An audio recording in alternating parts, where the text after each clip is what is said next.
Welcome to story time. Let me start from the top so I can say, hey, everybody, happy Friday. Yes. So let me start from the beginning. Let me see what's going on, Nino. Hey, reality. Hey, rolling out of my shoes. Hey, Lakeisha. Hey, PT. Hey, Trucker. Hey, Miss D. Hey, Bree. Hey, Nicole. Hey, Kim. Hey, Kim. Hey, Roxana. Hey, Regina. Hey, Strawberry. Yes, y'all come on in, close that door. All y'all are vets, y'all already know to close the door. But I see y'all act like y'all don't know. Y'all got home training, close the door. Thank you kindly, I appreciate it. Really? So we just ain't gonna close the door, okay. That's how he is. Okay. That's what we doing tonight, okay? We not closing the door. Oh, one person closed the door. Wow.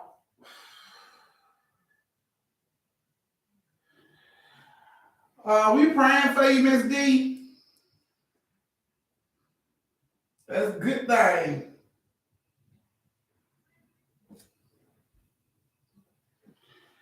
Okay, yes, y'all come on in, close the door, get your stuff together. I don't want no excuses. I don't need nobody interrupting story time. Come on, hey, auntie, let me warm up my hot wings. You already know you should already have done that. Okay.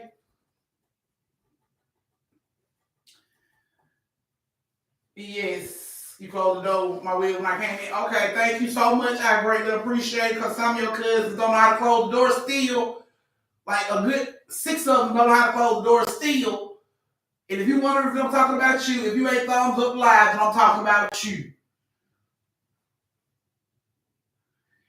Yes, you closed it. Thank you, Sookie. Hey, Tamia. Yes, y'all close the door as y'all come in. I would greatly appreciate it. Don't leave the door open. We don't want no flies, lies, holes, toes, none of that shit. We don't want none of it.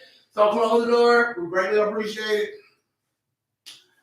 Yes. It is Friday. It is the weekend. Yes, y'all get to go to sleep, get you some rest, stay up late, whatever you like to do on your weekend. Okay, Nakia, yeah, you gotta come on back, baby, come on back. Yes. So this is the weekend. We get to stay up late or go to sleep early or whatever you do on the weekend. This is the time for it. Enjoy it because it's gonna go by so fast, like so fast. Like tomorrow, the weekend gonna be halfway over. Already. So enjoy it tonight and make it count. Come on in. We're gonna be starting story time in like 4 minutes. So get everything you need. Go to the refrigerator, get your wine or liquor or whatever it is you drinking, whatever your potion is tonight. Get your wine, your liquor, your hot wings, your fish, whatever you decided to order from DoorDash to eat tonight. Get it all. Get your cakes, your chips, your popcorn, your snacks, your Kool-Aid, all that good stuff. Get it. Hey, some Kool-Aid. Get it and come on and sit down. If you're in the bathroom, hurry up and cut that short because you ain't got but 4 minutes. So cut it short, zip it, flip it, flush, wash your hands, sanitize, and then meet us in the living room. Let's see. Hey, Carrie. Yeah. Okay, so y'all close the door. Don't forget to close the door as you come in. We're about to start this story time in a few minutes. So, yes, y'all get everything y'all need. I'm trying to give y'all time to get everything y'all need to get on in here and get your seats before we start this story time. So, yes, come on in. Get them seats. But don't forget to close the door. When you come in. Y'all get 3 stories tonight. And I'm going to let y'all go on about y'all way. I ain't going to keep y'all. I ain't going to hold y'all all night. So I'm going to give y'all these 3 stories tonight, and then, everybody can enjoy their weekend. Things go how they normally go. The tips go how they normally go. You can tip on YouTube, Cash App, whatever you choose. Biggest tipper will be going tonight. So biggest tipper being 3 back-to-back stories. Any tip over $5 gets you placed in a story. And this is how it's going to go. So moderators, I need y'all to drop the Cash App in the chat.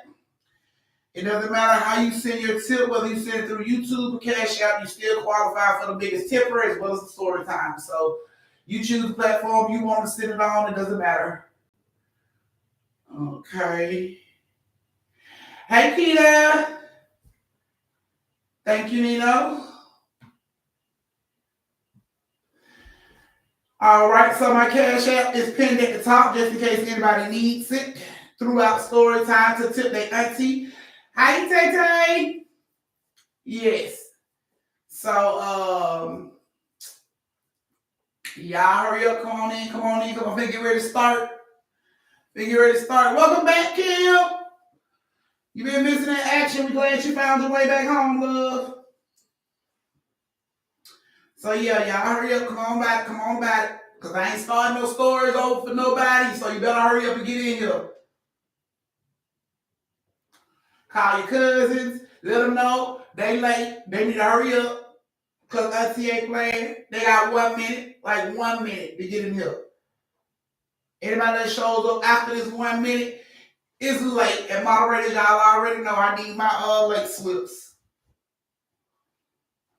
Doctor's excuses, toe tags, whatever they feel like they want to bring to make the excuse for why they late. I'm going to need that. Alrighty, guys. So if you're ready to start this story time, if you guys are ready, go ahead and give me them thumbs. You should have 2 thumbs. You should have one in the chat and one over the line. So let me get them 2 thumbs so I know y'all ready to start this story time for tonight.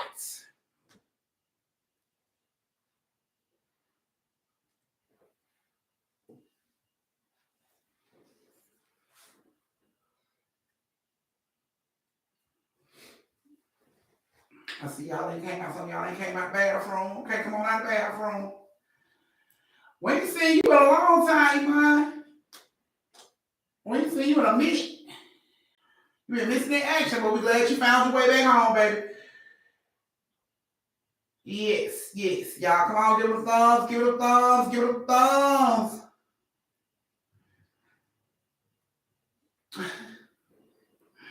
You been working well. We glad you made your way back to the family, honey. You know, the door's always open, so we glad you made it back home.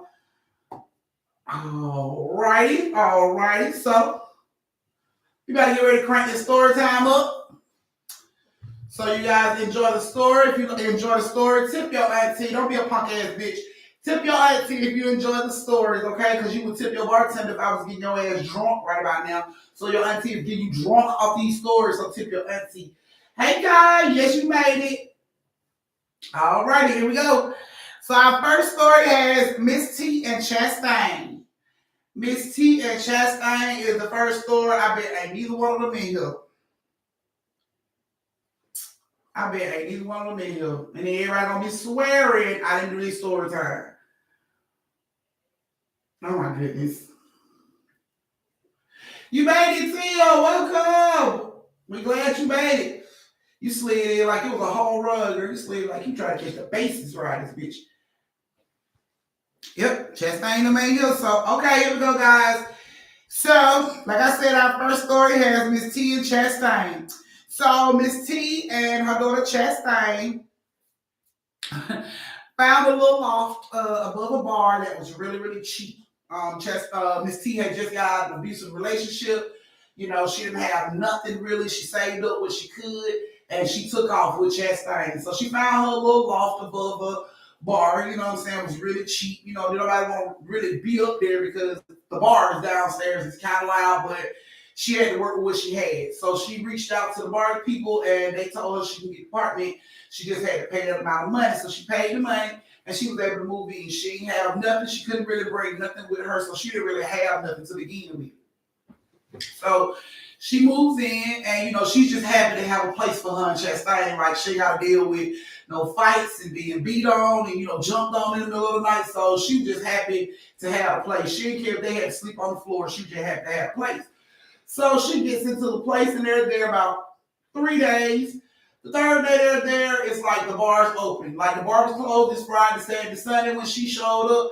But on Monday night, the bar is open and it is crunk. I'm talking about they are loud downstairs, like really, really loud. So loud, making so much noise that it scares Chastain. She comes flying from her bedroom into Miss T's bedroom, jumping in her bed, like, all loud noise and arguing stuff, scaring her. So she was sleeping in the bed with Miss T. Miss T room was sleeping with her. And Miss T, would notice it would be really loud. The music would be loud, the people would be loud. They would come outside the bar and be loud. Fights and shit would break out at the bar that was really like loud and crazy. So, it was she couldn't really complain. She didn't have, no money to really move with, so she couldn't really complain. She just dealt with what she could deal with. You know what I'm saying? The noise, she just dealt with the shit. So one night, her and Chastain laying in bed sleeping, and she's woken up by a loud ass argument that's going on in the bar. It's so loud you can hear like shit being broken, glass being thrown. So she jumps up, it wakes her up. She jumps up, and then when she sits up in her bed, she hears all this loud arguing under her floor, and then she hears gunshots, like maybe 4 gunshots. Bow, bow, bow, bow. She just grabbed Chastain, balls up in the bed, hold Chastain, like, because she don't know what's going on. So she just holds Chastain. And then, eventually she lets Chastain go. It woke her up. So Chastain is like, what's going on? And she looks at Chastain. Chastain is fine. She checks around. She fine. All of a sudden, she hear the police and stuff, showing up downstairs. So she upstairs with Chastain like, oh my goodness, what the hell? You know what I'm saying? All of a sudden, she gets a knock at her door. She goes to her door. It's the police. And he asks, hey, ma'am, how you doing? She's like, I'm just really shaking up. Me and my daughter shaking up by what's going on downstairs. Like, they were shooting. And the guy, police was like, yeah, they were shooting downstairs. Is anybody hurt up here? Did anybody get shot up here? Did a bullet come up here? And Miss T was like, as far as I know, I didn't see a bullet come up here, but me and my daughter is fine. Luckily, we were in the bed, and I guess we weren't nowhere near the area where they were shooting at. So the police was like, well, you lucky, but a couple of patrons that was at the bar wasn't too lucky. And Miss T was like, what happened? He was like, don't worry about it. Just, lock your door and, everything will be fine. So she closed the door to the police and she locked the door. She goes to her window. She got Chastain with her. She goes to the window and she sees an ambulance out there and they are rolling out bodies with sheets over them and shit. So she see like 2 bodies come out of them. And she like, oh my God, somebody got killed downstairs. You know what I'm saying? So after that happened, the bar shut down for a few days. So nobody was down there, you know what I'm saying? The bar people came in and like cleaned up the glass and stuff like that, but they didn't open up the bar to people to come, drink and shit like that. So after this happening, 3 days after this shit happened, Chastain and Miss T is in the house, and they just chilling, you know what I'm saying, watching TV.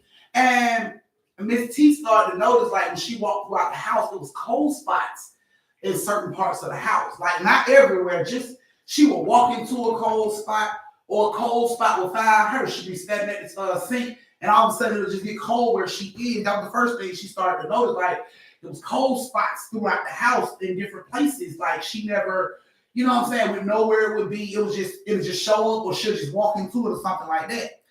After that happened, she was cooking dinner one night and she grabbed, she was cooking dinner and she was at the stove like browning ground beef.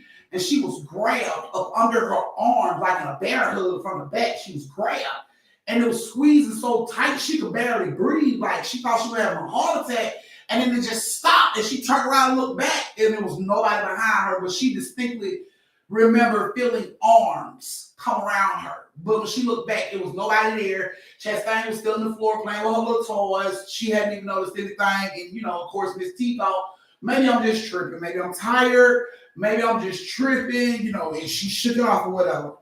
After that happened, that night they go to bed at 3:15 on the dot. And that morning, her telephone starts to ring. Her house phone starts to ring.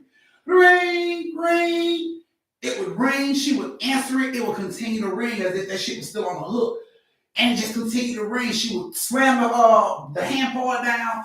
It would still ring. She would snatch it out the wall. It would still ring. That phone rung for 45 minutes, unplugged from the wall. This ain't no cell phone. It's a regular fucking wall phone in the house, and that shit rung for 45 minutes. She couldn't believe it. Scared the shit out of her. She just locked that shit in the closet and left it there like, I don't know what the fuck going on with it, but oh well. You know what I'm saying? That next night, Chastain is in the bed sleeping. She wakes up to Chastain like out of the bed. So Miss T gets up and she's looking around. She's like, Chastain. And she sees Chastain like in the living room walking real slow towards the front door. So she's like, Chastain, where you going? But Chastain don't say anything. She just keep walking. So Miss T gets up. She goes over and she gets in front of Chastain. She's like, baby, come on, it's time for bed. And she goes to pick Chastain up, and Chastain looks up at her, and she starts to speak, but it's a man's voice coming out of Chastain, like a man, a grown-ass man's voice is coming out of Chastain's mouth. And she's like, it's like all types of cursing words flying here and there, and it scared the shit out of Miss T. Miss T jumped back like, Chastain! Chastain! She runs over and she grabs Chastain and she shakes her like, Chastain! And Chastain like wakes up and she's like, what's going on, mommy? All of a sudden she hears glass in the bar, like breaking, like it's fighting, like somebody's fighting downstairs. She all of a sudden hear like men arguing, she, glass breaking, like furniture being moved and shit. She like, oh my God, like they are fighting downstairs again. So she grabs Chastain and she goes back to her room to get into bed just in case they start to shoot, you know what I'm saying? Her bed was the safest place. So she goes back and she brings Chastain and she gets in the bed and she hears the rumbling like they're arguing down there, glass is being broken left and right. And she sits Chastain on the side of her, she just sitting there like waiting, like I hope no gunshots come up. And she looks up, Chastain has gotten off the bed and she's standing over like towards the corner of the room. She's looking up in the air and Miss T like, Chastain, get back over on the bed, and she starts to talk in this voice again, this man's voice again, in the corner. She's talking loud as shit, like going the fuck off, cursing and everything. Scared Miss T so bad, she grabbed Chastain again, and she's like, Chastain!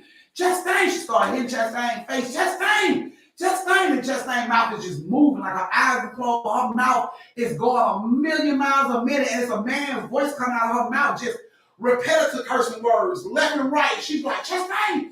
She slapped Chastain, Chastain! And Chastain just kept going off. She just grabbed Chastain, pulled her close, and she ran out her front door. As she started going down her stairs, she could hear glass being tossed in her apartment, glass being thrown around her apartment. She just continued to run on down the stairs. As she getting down the stairs, she could hear glass breaking in the bar, glass being thrown against the wall, chairs, wood sound like it's being broken in the fucking bar. She just runs on out the fucking door. She looks up and it's nobody in the fucking bar. There's no cars out there, the lights ain't on, but it is glass and chairs flying all through this goddamn bar. She looks up at her window and the same shit is going on in her fucking window. The same bullshit is going on. She didn't know what to do. She didn't really have too many people that she could deal with, because when she decided to leave this abusive relationship, it wasn't amicable. It wasn't. So he was looking for her. He was trying to find her, but she was trying to stay under the radar. You know what I'm saying? So she really didn't have a lot of people she can go to. After that happened, she just, reached out to maybe a couple friends she could trust that, he didn't really know about. And she slept in her car. Her and Chastain slept in her car and on her friend's sofa until she got the money up to move out of that little spot and get her somewhere else for her and Chastain to stay. She was not going back inside the apartment no more. She didn't understand what was going on with Chastain. She didn't understand why this shit was going on. She didn't understand why the bar was acting all crazy downstairs and wasn't nobody in there. She was scared. She didn't know what was going to happen next. So her and Chastain started sleeping in her car right in front of the bar. Like right in front of her little apartment. She would sleep in the car with Chastain, or she would go to one of her friends' house and sleep on their couch for like a couple of days. She didn't want to wear out her welcome, you know what I'm saying, with anybody. So she didn't never stay long. She made like 48 hours every 2 weeks. You'll see her, you know what I'm saying? And she did that until she was able to like get the money for her and Chastain to go get them somewhere else to stay. Luckily, her mom reached out and, helped her get the money a little faster, but she never set foot back in that apartment again. She told the people that ran the bar, she told them what happened, because of course they came back to the bar, a few days after and seen all the glass and shit broken when they know they cleaned all that stuff up. So, of course they was like wondering what was going on. They knocked on her door upstairs, but she wasn't up there. She seen them. She came, got out the car and let them know she was sleeping in her car. And they like, why? Why are you sleeping in the car? Why are you not sleeping upstairs? And she told them like, I don't know what the hell is going on, but it was something in the bar, tearing up shit in the bar, and something upstairs in my apartment that was, like possessing my baby. My baby wasn't even talking her own voice. Like it was a man voice coming out of her baby's mouth. She was cursing. It was glass breaking in my apartment, y'all bar. I don't know what it is. I think the bar is haunted. I think it's haunted. The whole building is haunted. She's like, I can't go back in there. Like, I'm scared for me and I'm scared for my child. I can't go back in there. And they understood, what I'm saying, where she was coming from, because they couldn't explain why nobody had keys but the owners to get inside their fucking bar. It's not like somebody broke in and tore up the bar. The bar was sealed, it was locked. From the time they locked it, it was locked, but all that shit was destroyed and done. So they didn't have, they didn't really think she was tripping. They didn't have no problem with her sleeping in her car in front of the bar. You know what I'm saying? They actually kind of like made sure patriots didn't go outside too loud. Stay inside the bar. Don't be all out here. We got people that's out here trying to sleep. You know what I'm saying? And she stayed there in that car and in her friend's houses probably like 3.5 months. That was her routine until her mom, gave her the money to help get her and the baby like a little hotel room for a couple weeks. You know what I'm saying? She could try to move around that way, but yeah, she didn't want to go to her mom's house because he knew where her mom stayed. So she didn't want to put nobody in danger. She just wanted to handle it on her own. So that's what she decided to do. And she never did go back to that apartment. They gave her money back and she never did go back. And she said like maybe like 2 months after she got into her new apartment, she went back by the bar, you know what I'm saying, to see the people at the bar and say, hey, you know what I'm saying? And she said the bar had been shut down. She like, they had closed the bar down. The bar wasn't there no more. It had a for sale sign on the glass and it was a for sale sign on her apartment too. So she was like, she felt like maybe that shit just was getting too out of control and they couldn't even deal with it. So the people that own that bar that she stayed above, they sold it. They sold it and the fucking apartment too that was above the bar, they sold it all. So her and her baby never went back and they never set foot in that apartment again. Nobody know what happened to the apartment. All we know is that shit is for sale. Last time she seen it was for sale. She don't know if anybody has bought it or gotten it, but last time she saw that shit, it was for sale. So there you go. That's your first story. This is your brief intermission where you can go to the bathroom, get yourself a drink, retwist your twisties, refill your shot glasses, go over and tip your auntie, and meet me back here in 3 minutes for the next story of the night.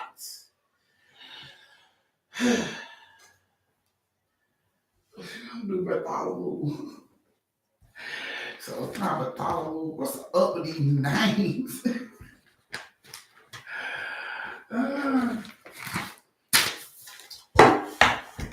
Yeah, so y'all gotta be careful. Everywhere is pretty much haunted. It's just you're not so much as paying attention. You know what I'm saying? Like you're not really paying attention to what's going on, so you don't notice the haunting shit that goes on around you. I can tell you a time, I know everybody on this live has felt like they were being haunted. Not so much as being haunted, but just knew something was in the room with them and couldn't put their finger on it. When they turned the lights on, they didn't see shit, but they just knew in their gut that something was in the room with them. You ever had one of those times where you had to get up out your bed and say you had to go get some water or something, or you went to the bathroom, but that shit was like the hallway was dark, like everything was dark in the house, and you had to go to that destination, and you didn't turn the lights on, you just walked through the house to get to where you got to go. You ever find yourself walking a little faster than you would normally walk through there if the lights was on? Like you could just feel something like right behind you, like you just know it. So you rush into the kitchen and you turn the lights on real quick because you just know it's some shit behind you. You can feel it. I'm telling you, man. Thank you, BT. Did I pick up my script or not? I ain't thought about it. I ain't got it yet. I want it to be something like, I don't know. It gotta be something that rolls off the tongue. Yes, speed walking. You find yourself speed walking down the hallway like your kids would do. You know what I'm saying? You find yourself doing that shit, hurrying up, rushing to the kitchen or to the bathroom, or hurry up and turn the lights on. I know everybody done felt that shit before, because I know I feel that shit. I know everybody done felt that shit before. Like, it's creepy, but you make it to your destination. And when you feel shit like that, you ain't wrong, you just can't see it. And it's not bothering you, but it sees you. You know what I'm saying? So you're not wrong when you feel that shit. Your gut is not wrong. Please believe your gut is not wrong. It's just you can't see it, but it can see you. It's not trying to bother you. It's just there. You know what I'm saying? You just go on about, when you turn the kitchen light on, you feel so much better. Like lights can stop a murder in my kingdom, heart voice. But yeah, you feel so much better when you turn the light on. You're like, okay, anything in here? Okay, I'm good to go fix my water. But the first time you go back to that living room and you feel or you hear your ass shoot back to your bedroom, close the door real quick, jump to bed. I believe it. I believe it. And you know what? You would feel that. You would feel like you can feel.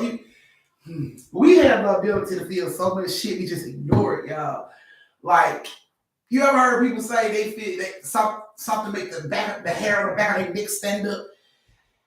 It ain't something. It's the shit that's going on around you. You just ain't sensing it. Your body's sensing it, but you're not mentally sensing that shit. You're rationalizing it. But everything ain't meant to be rationalized. So just want to let y'all know. Y'all might want to build up y'all energy and all that good stuff, work on your chakras, because whew. All right, guys, we're ready to start this next story. If y'all back, y'all got everything y'all need, go ahead and give it a thumbs, give it a thumbs, give me those thumbs. I'm thinking fantastic, PT. I'm thinking like fantastic. The person was having trouble in the chat a couple weeks ago. I had concept I heard. Talked to her, please pray for her. She's doing way better. Thank you, love. I'm glad she is. I'm so glad she is. Y'all a mess. Okay. All right, y'all give them thumbs. Come on, let me know y'all ready. Because it's Friday, y'all. I'm trying to hurry up and let y'all go, but y'all ain't giving a thumb. Let me know y'all ready. Check my cash out. Okay. Hold on, let me check.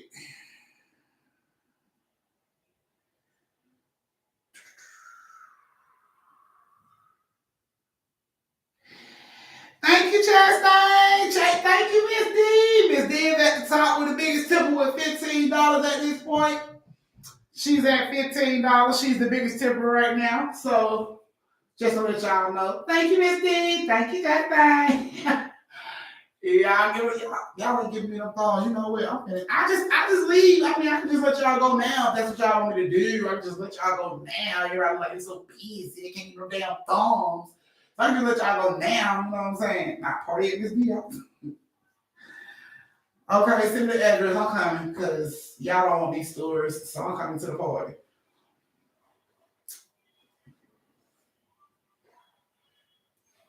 Hey, Rivers. I ain't seen you in a while either.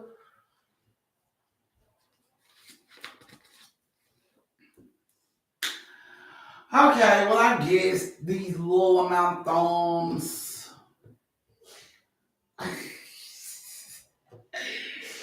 Absolutely not. All right, guys. So here we go. Our second story of the night got Nino and Evelyn. Nino and Evelyn. Nino and Evelyn. I know Nino here. Evelyn, you here?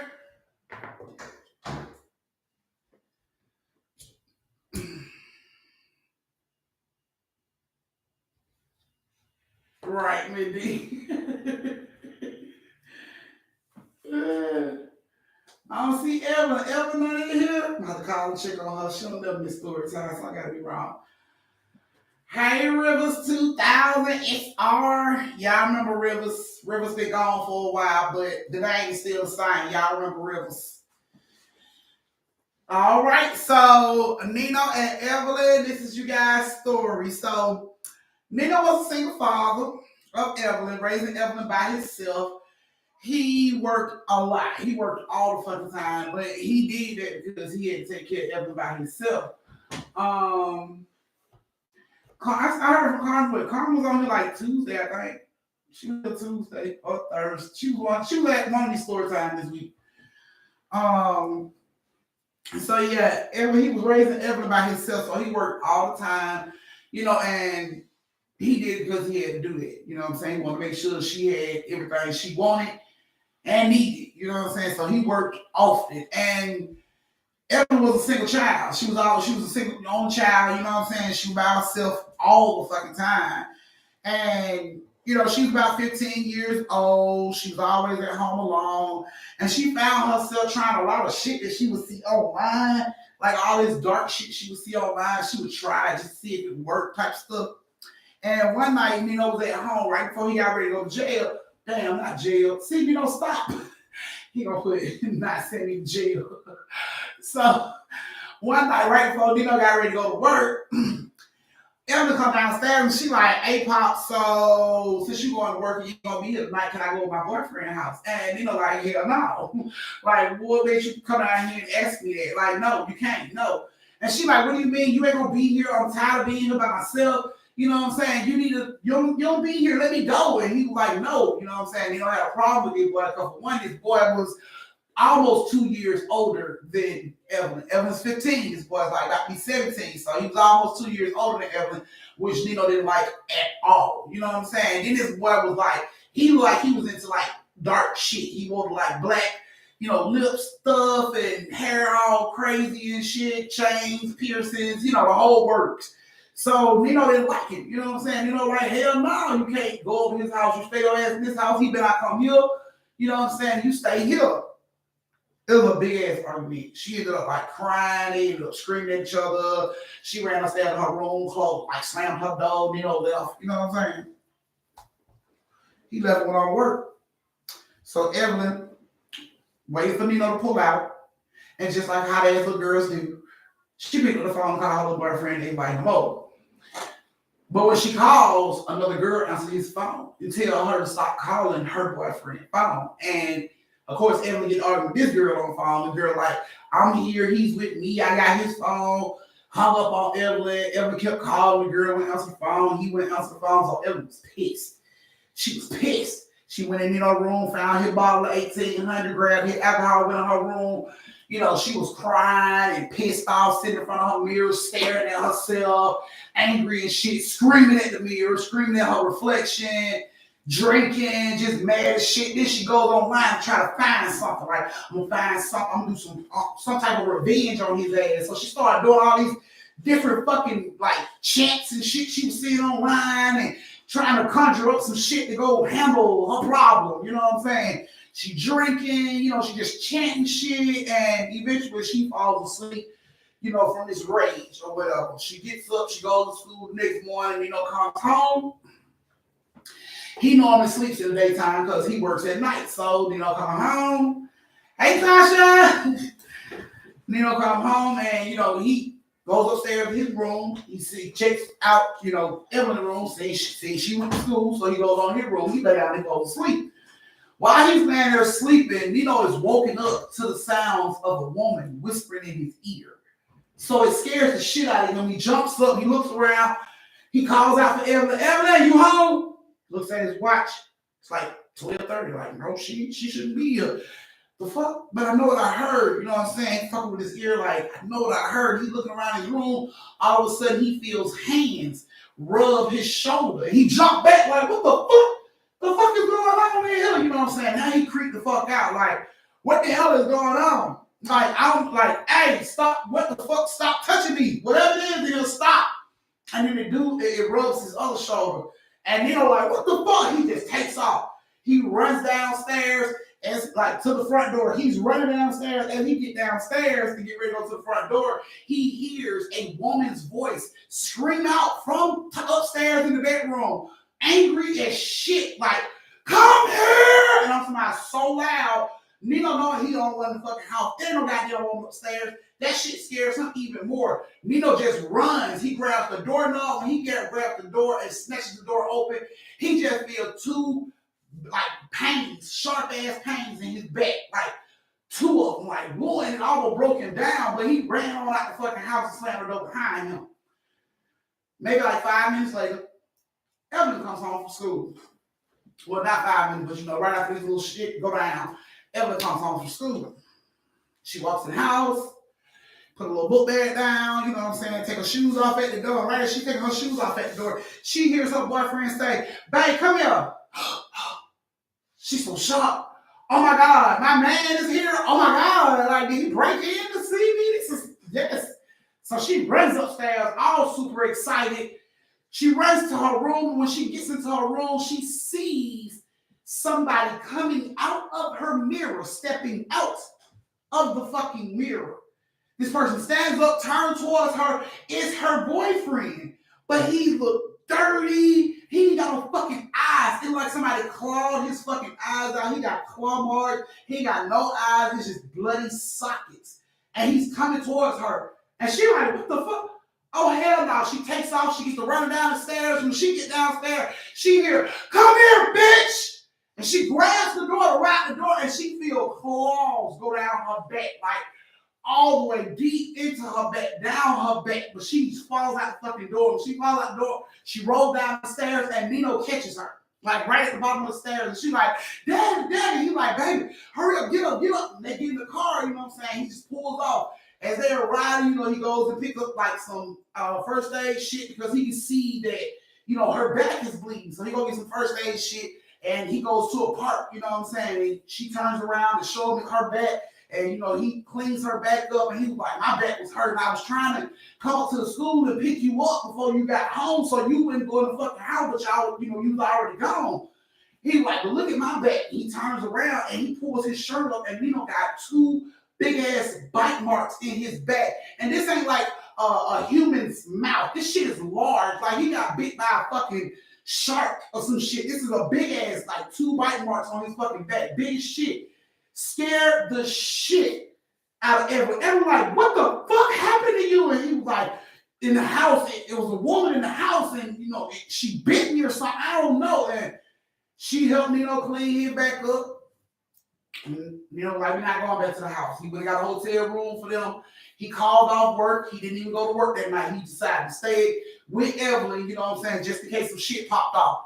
So while him and Evelyn's at home, you know, at the hotel, she decides to tell Nino what she had been doing and what she did. And she was telling Nino about, you know, all this. She got mad at the boy and she was doing these chants, and she think, you know, by her doing all that shit, that she might have brought whatever's in the house. And she was expecting Nino to get pissed off, go off, ground her, kick her ass, but he didn't. He ain't say nothing. He was just like, don't worry about it, baby. I'm gonna handle it. Because in Nino's mind, he blamed himself.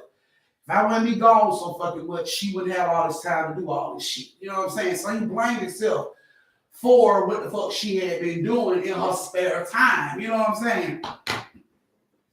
But he told her it was okay. You know what I'm saying? He was gonna handle it. And that was like the best talk him and Evelyn had in a long time. Because they didn't talk. They always bumped fucking heads on everything. He was never there. You know what I'm saying? They always argued about him not being around. And thank you, Tasha. That's a cute little puppy. So they always argued about, you know what I'm saying, him not really being around. So after this situation goes down, she, you know, lays up under Nino and they fall asleep. Like the best conversation they've had in a long time. Both of them felt better after talking about this shit. You know, he let her know he gonna try to do better as a dad, try to make more time. That morning, Nino got up and he went outside to smoke a cigarette because he didn't want to smoke it around her. While he outside, Jay walk up on him. Hey man, got a little change, bro. You got a little change. And Nino like, hell no, get the fuck on. And the homeless man, little Jay walked on by, but then Nino thought about that shit. Hey bro, you want to make some money? Hell yeah, I want to make some money. What you want? What you want to do? You know, like get in the car. So the dude get in the car with Nino. Nino comes in, you know, drives up to the house. He pulls up to the front door. He like, in my house, that's my house right there. And dude like, nah, I don't break in the house. He like, nah, I'm not telling you to break in. I'm gonna give you the key and everything. He like, nah, I'm gonna give you the key. He said, I'll give you $50 if you go in my house and you grab my daughter's mirror out her bedroom and take that shit away from this house. $50, all for you. You have it. Of course, the Jay was like, what? $50? Nah, you gotta put the money in my hand first. You gotta give me the money first. You know, like, hell no, I ain't done. No, you gotta get me right first. Then I give you the money. And Jay was like, oh, you know, like, you ain't gotta do the shit. Fine, man, fine. All right, where I gotta go. So, you know, got out the car, you know what I'm saying? Show the dude the key. Like, you're gonna go in the house, you're gonna go upstairs, that first room on the right, that her room. You go in there, you get that big ass mirror linked against the wall, you bring that shit up out of here, and the $50 is yours. All right. So he gave Jay the key. Jay went right off in that motherfucker. He was out in the drop of a hat. Somebody before Nino could blink that motherfucker in and out. He was standing there with the out there mirror in his hand. Now what you want me to do? You know, put that fucking $50 on the ground. Here your money right here, bro.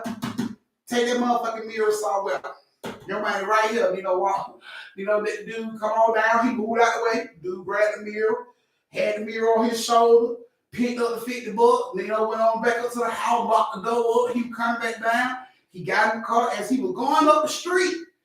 J-Mo, 2 houses down, got a mirror for sale. I got a mirror for sale. I don't give a fuck what he do with it. Long as that shit don't find his way back to my motherfucking house. He gave it to the Jake. $50 and the mirror. And all the troubles that come with that motherfucker. You think the Jake asked it? No questions. No questions. I'm pretty sure he sold that motherfucking mirror.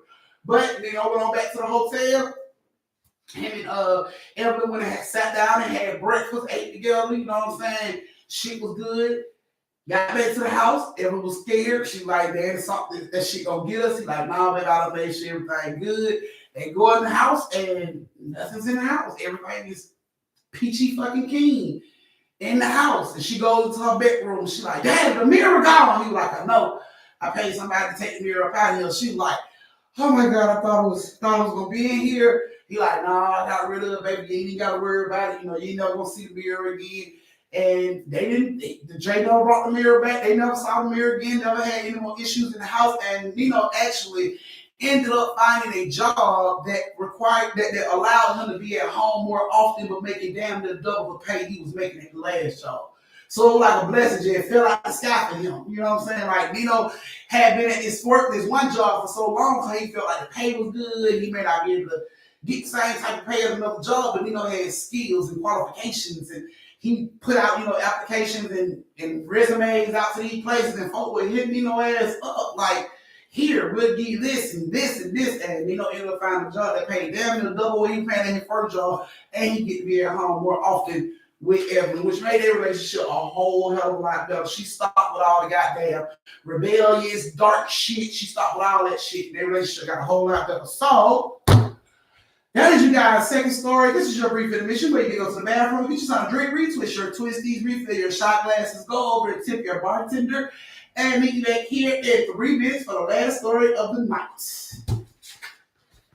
And we're almost done. Tasha, you in the next story, just to let you know, since you popping in and out. Look, she's like, bye, be right back. Don't start no shit, Oh, shit. She already put it out here. Nino, did you start some shit? Let me see. Nino has already started the shit. Nino is now the biggest tipper with 25. And he said a roof. Now when Tasha's away, the dogs will play roof. Yes, he just roof. Damn, Nino, did Isha just kick you in your ass? Nino, I think you should just put your ass in the pound, bro. I think she just put your ass in the pound to be put down, bro. She did. It's about the fuck. Yes. All out of left field. Just drop kick shit at you. Yep. Sure did, Nino. I'm talking about them. He's like, he ain't gonna be talking this shit now. Nino, she said she's stomping mud holes in people's asses tonight. She said, you will not roof on her. Okay, she said, you know, Nino to pipe down. Oh, man. I mean, these are like, bam. Oh, shit, Nino. I don't know if you can eat both of them, Nino, because it's like both of them coming at your way. You know what Tasha shows? She gonna be like, what? So, just to let you know, yeah.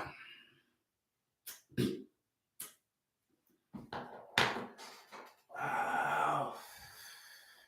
Damn, Nino, crickets. You come quiet, Damn, you man, oh, man. Look, I've been stopping potholes since day one. I'm good. Love, enjoy it. That you been stopping my buttholes since day one. And asses. I can't.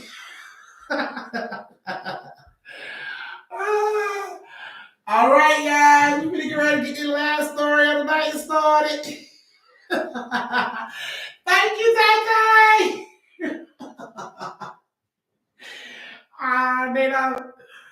Nino, you've been stopping asses in asses. You've been stopping potholes in asses since day one. In your future voice. Damn.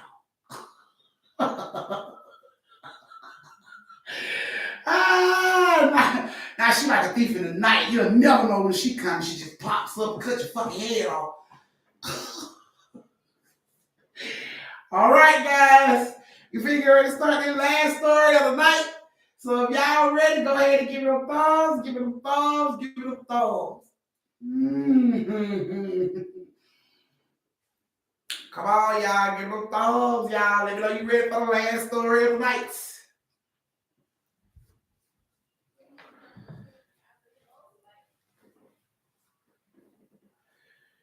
Do, do, do.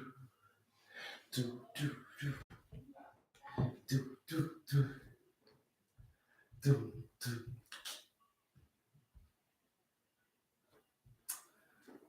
Okay. Y'all come on, man. Give it a thumbs. Y'all can get the last story about me. Last story about me. I hate to say it, but somebody in this story died tonight. Somebody in this story died tonight.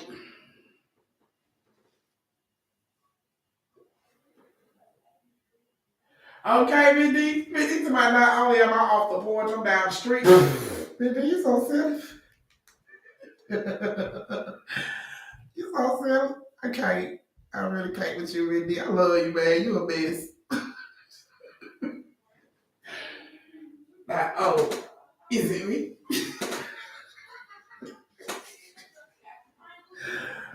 Well, we gonna see. All right, guys. Here we go. The last story of the night. The last story of the night has Tasha and Sookie. Tasha and Sookie. This is the last story of the night. Flip a coin for who you think is gonna die in this one. I just want to read. Oh, okay. All right, we see. Scare some cherries. All right, here we go. So, Tasha and Sookie, this is you guys' story. You so silly, Nino. So, Tasha and Sookie had been homies for a long time. Like the end of middle school, beginning of high school, went to the same colleges, played the same sorority, got accepted into the same sorority. Like, they, you know what I'm saying, they have been homies for a long time. And, by you being in these sororities, they had connections. These sororities pretty much, escalate other women into being boss bitches. You know what I'm saying? We network, we help each other climb these ladders and become boss bitches. So they felt like joining these sororities will open up doors for them. They'll be able to network and meet a lot of people that help, elevate their status and their careers and shit. So they joined the sorority and they did it. They graduated from college and everybody went their separate way to work on their careers. Now, a year after college graduation, Tasha starts to get phone calls from some of her sorority sisters, asking how she's doing in her career, asking if, she needed any, help with anything. And she's like, no, I'm doing pretty good. My law firm and everything is doing good. And her sorority sister was like, well, I'm glad you're doing good because we can't say the same for Sookie. And, of course, Tasha was like, what do you mean? They was like, everybody is talking about how Sookie been calling around asking all the sorority sisters for money and stuff. And, she ain't got nowhere to go. And Tasha was shocked because Tasha like, that's my bitch. If something was going on, she would call me before she called any of y'all asking for anything. So it kind of like threw Tasha for a fucking loop. Like, no, I don't think, I don't think that's what's going on with Sookie. But she was hearing this shit from not just one sorority sister or 3 sorority sisters. No, she heard this shit from multiple sorority sisters. And everybody was talking about how they gave Sookie money and shit, gave the money back, and they can't get in touch with her. So when Tasha hearing all this shit, she like, before I let y'all speak bad on my bitch name, I need to call and check on her and find out what the fuck going on. Let her know these bitches are dropping salt on her fucking name. So she, reaches out to Sookie and Sookie phone cut off. Like, due to non-payment cut off. Tasha like, what the fuck? Like, why the fuck didn't she call me? Like, we like sisters. You would think she would call me if some shit like this happened. You know what I'm saying? it threw Tasha, it blew Tasha, but you know, she couldn't dwell on the shit. She couldn't get in touch with her. She reached out to everybody she knew to try to get in touch with Sookie, but she couldn't find Sookie at all. So, you know, she just let it go. 4 years go by, and you know, Tasha's now a judge. She's went from a lawyer to now being a judge. She's a judge now. And her phone rings. She answers the phone, and it's Sookie. Her phone. And you know, Sookie's on the phone, all super excited. Hey girl, I miss you so much. And Tasha's like, Sookie? She's like, yes, bitch, it's me. Like, girl, what the fuck have you been? Are you okay? Like, I heard so much shit, and Sookie just cut her off. Like, girl, I am doing so amazing. I just bought this new house, girl. I need you to come out here to see my house. I need you to come see how I'm living, girl. Things are going so good for me.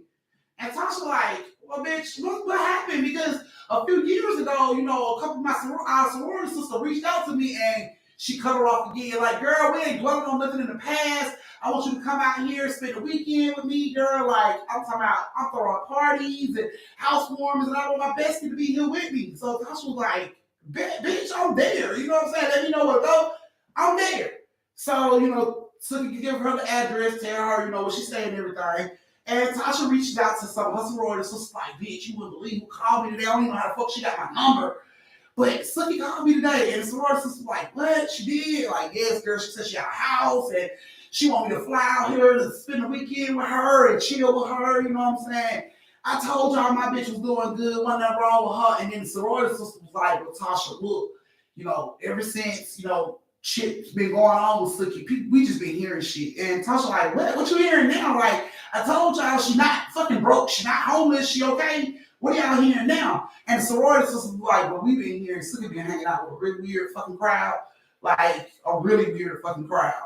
The fuck is you talking about? Like her boyfriend, like we heard her boyfriend, the dude she dealing with, supposed to be like some type of devil worshiper, some crazy shit, but it's just word running around that, you know, Sookie's hanging with a really weird crowd. So it's like, hell no. Y'all said my bitch was broke, and she ain't. Y'all said my bitch was homeless, but she not. So I'm not listening to this shit. You know what I'm saying? Like, that's my bitch. We grew up together. I know her. Like, she wouldn't do no shit like that. Her family are Christians. She wouldn't do no shit like that. You know what I'm saying? All the sorority sisters were trying to tell her, like, don't. Be careful. Just be careful. Watch yourself. Be careful. And Tasha was like, what the fuck ever. Whatever. This is my bitch. I'm good. So Tasha get that weekend. She gets, you know what I'm saying, get her shit packed, and she flies out to go see Sookie. When she gets there, she, you know, catches a cab to Sookie's house. She pulls up, and Sookie is living in a fucking mansion, like a fucking mansion. Half of this mansion is glass. You can see right through this shit, like some architectural dream type shit. You know what I'm saying? She pull up like, the fuck is this bitch doing? Like, her house is bigger than mine. I'm a goddamn judge.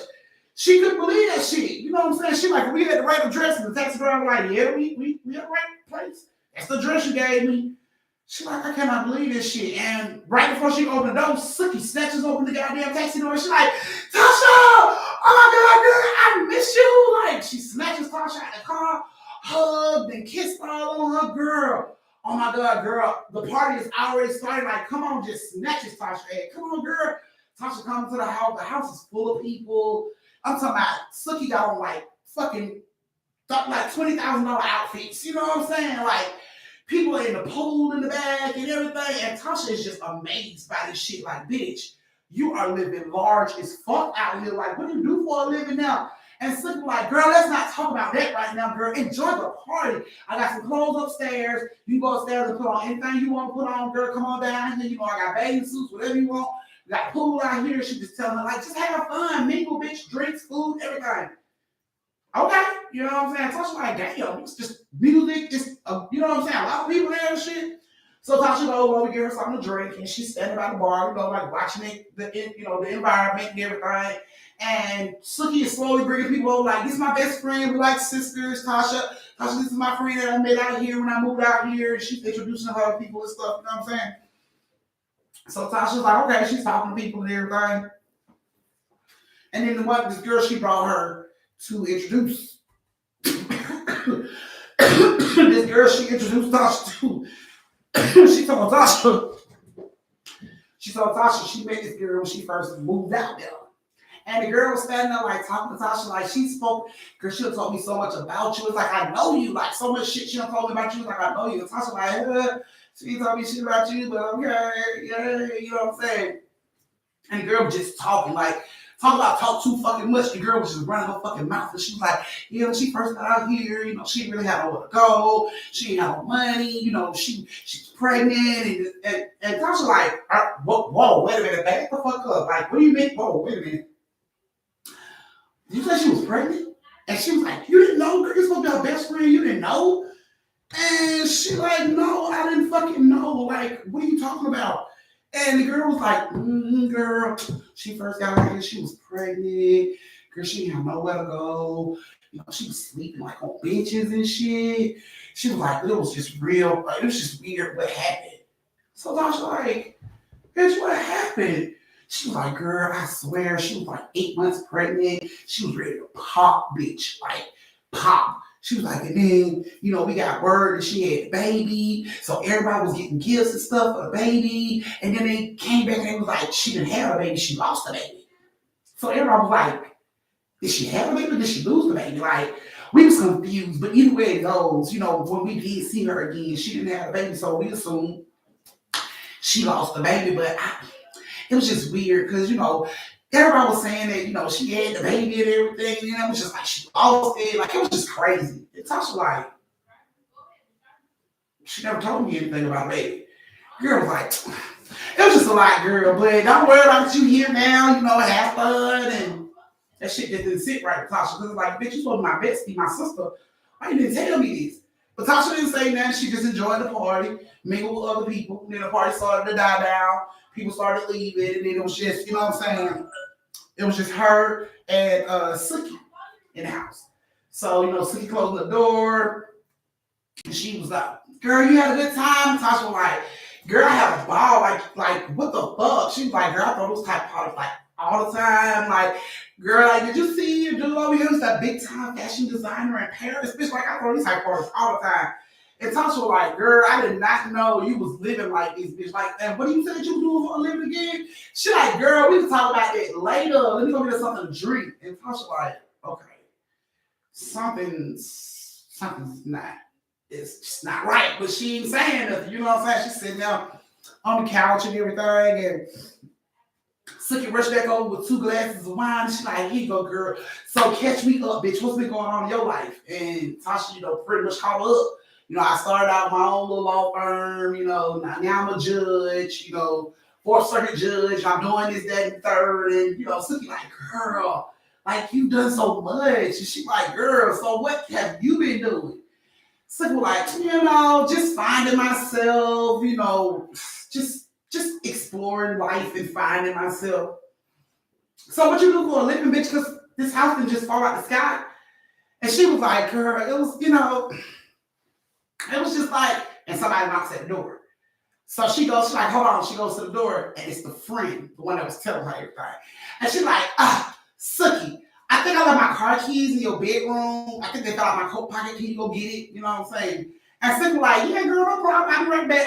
Tasha like, okay. So the girl comes sit down, and she's like, so what y'all doing? She's like, she was just telling me, how she got this big old house and stuff and everything. She like, girl, it was like, that shit just fell out the sky. Tasha like, huh? She like, yes, girl. She like, she had a baby. She lost the baby or whatever. So she like, but after that happened, girl, like, I didn't see her for like a whole week. You know what I'm saying? We thought maybe she was still in the hospital or something. She like, but then we seen her. She was like, this bitch was like, dolled up, and she had all these fancy fucking clothes and this house and shit, these cars, and we was asking her like what happened, and she was just like, it's just a blessing that fell in her lap. And I'm like, bitch, I need blessings like that because you just got a fucking $300,000 house and just fall into your lap. And Sookie like, here you go. She like, oh, thank you, girl. She drops right up, nice to meet you, Tasha. And she gets the keys from Sookie, and she go on out the house and lock the door. She come back over, and she like, where were we? And Tasha was like, you was telling me how you got all this stuff and what you do for a living. And Sookie was like, girl, we not talking about that. That wasn't what we were talking about. We were talking about something else. Tasha was like, no, that's what we was talking about. I was talking about this house and everything. And girl, I heard she was pregnant. And Sookie like froze, like, girl, what are you talking about? She was like, I heard she was pregnant. That people was talking about it at the party. And she like, girl, I was never pregnant. I wasn't pregnant. They just thought I was pregnant. I wasn't pregnant. Tasha was like, okay. She was like, but I want to show you something first. So she like, what? Okay, come on. So Tasha gets up and, Sookie all bubbly and running like a little kid through the house. So she walking behind her like, what's up? So she comes into Sookie's bedroom. Sookie's bedroom, big as shit. Her bed was big as shit. Her window was big as shit. Like everything. She just like, girl, this fucking room is so big. She's like, yes, but that ain't what I'm trying to show you. She's like, come sit down. Hey, Evelyn, your story was the one before this one, so you might want to catch it. She was like, girl, come sit down. So Tasha come sit down. She's like, so, okay, the reason I called you out here.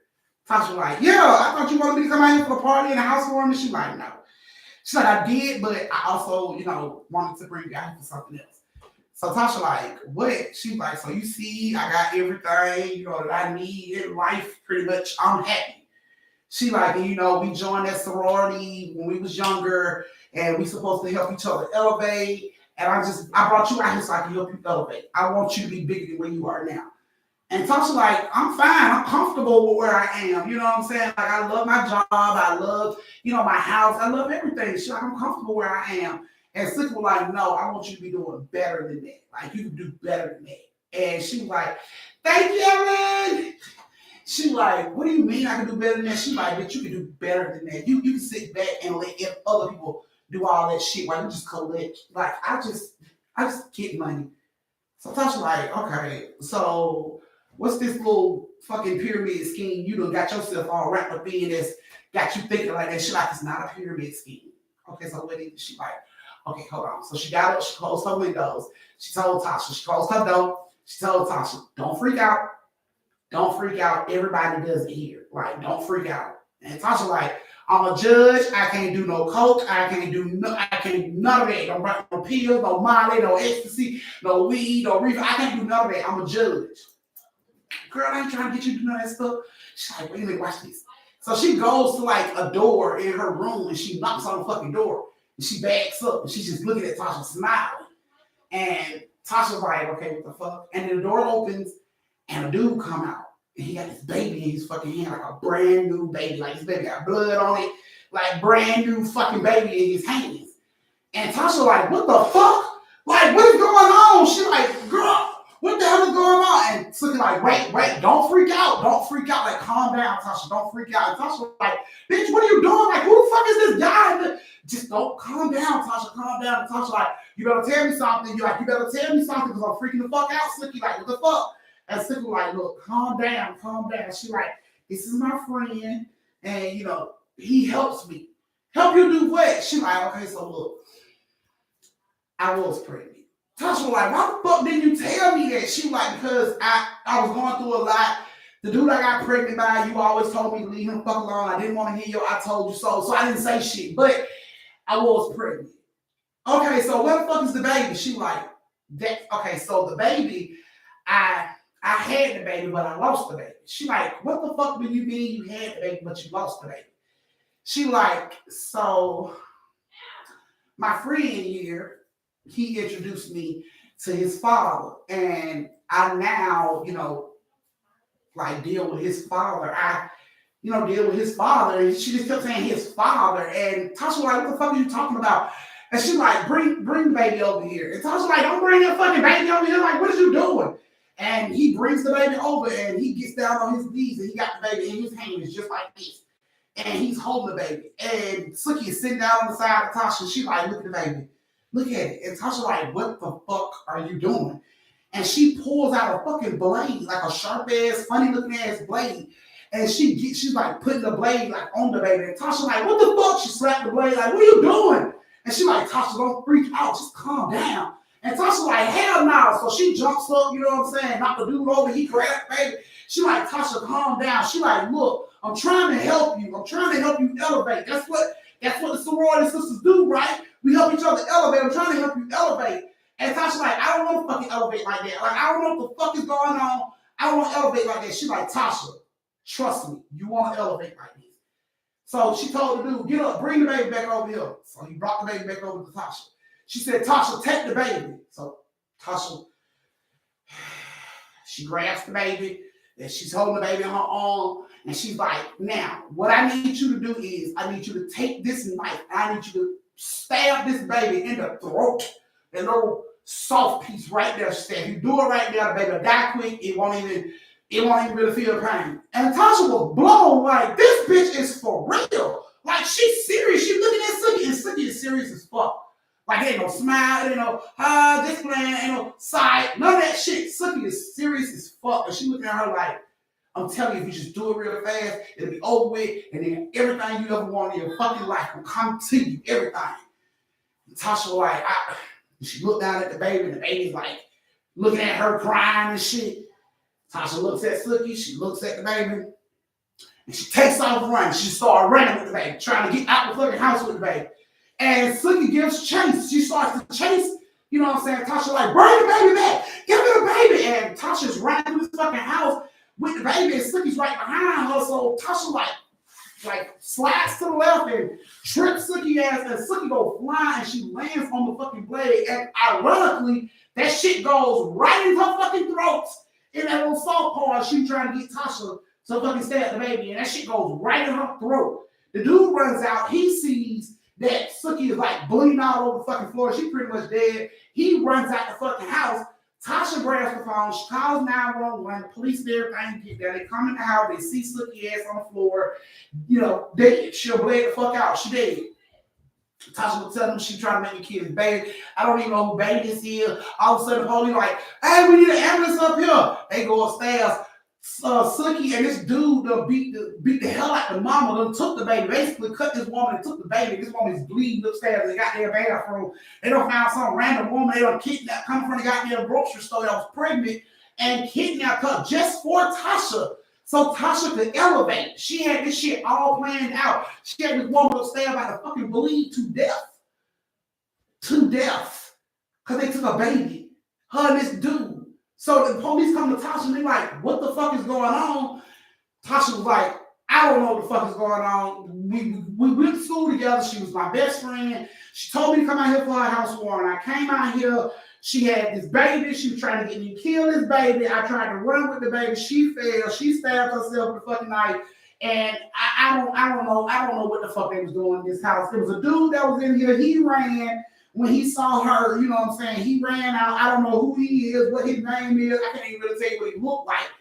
She was just like all, you know, like discombobulated on all that shit. So the police like took the mom out, got the baby from Tasha. Tasha had to write a statement. They had to talk to Tasha over and over again. You know what I'm saying? She let them know she was a judge and all that shit. And they just like, you know, they wouldn't look good on you if you had something to do with this. And Tasha was like, you can call my sorority sister. They'll tell you.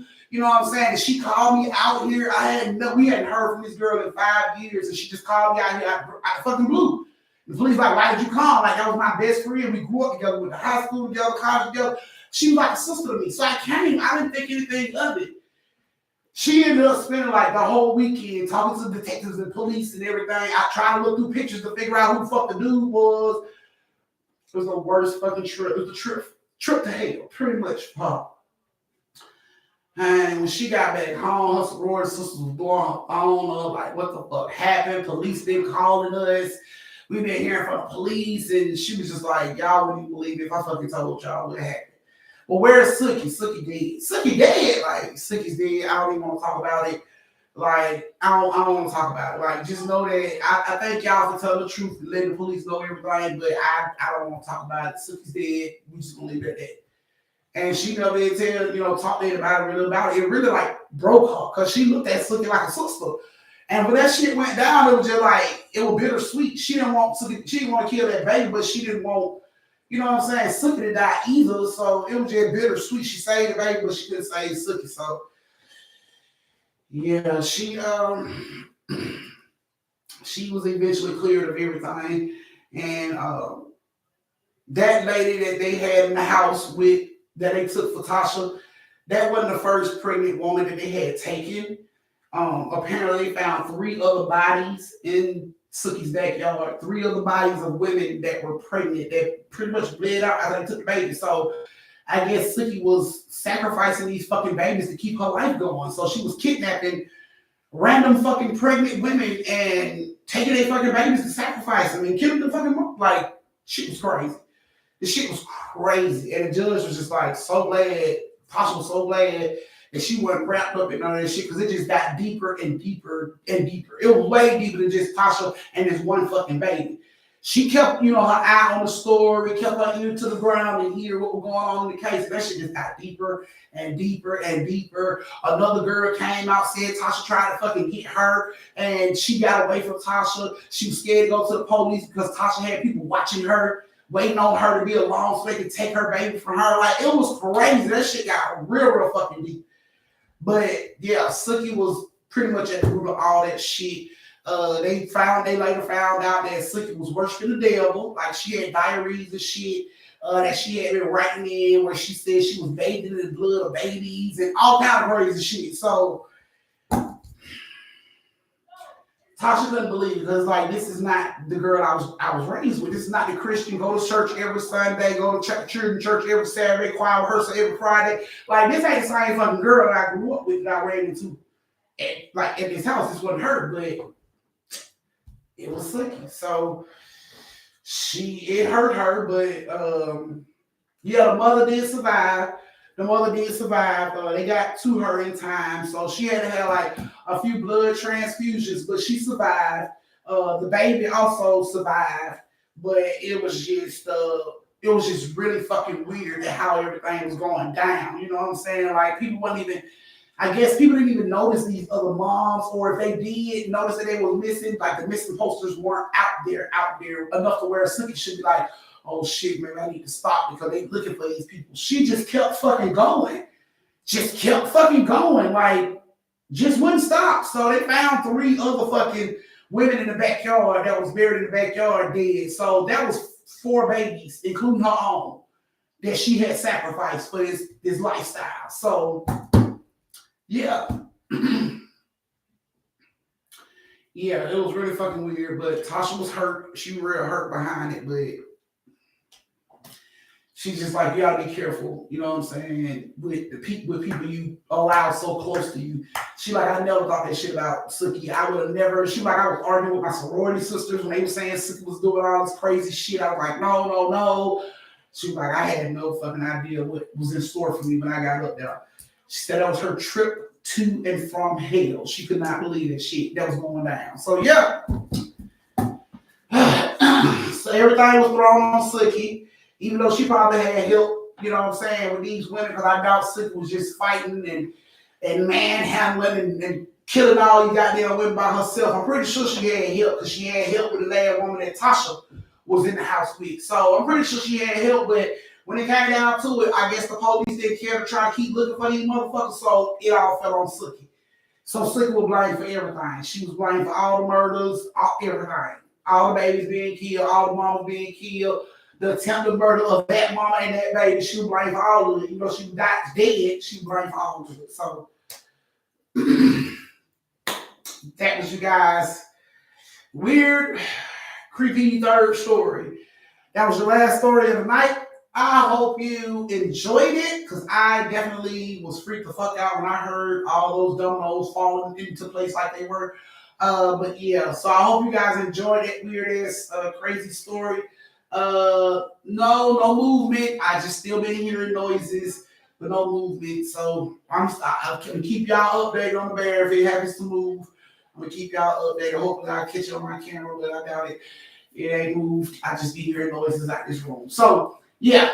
Thank you guys so much for joining me for story time. I greatly appreciate you guys being here with me on this great Friday night. I love you guys so much. Y'all are my family. I can't live without y'all. Y'all are my life. So, with that being said, thank you guys for joining me for story time. You guys know my motto: stay safe, social distance, and don't slap the sleeves off a bitch unless she earns it. Mwah. I love you guys. And let me make sure I ain't got nothing before we close out. And it look like Isha is our biggest tipper. So thank you guys. You'll be in 3 next week, Isha. Love you. Good night.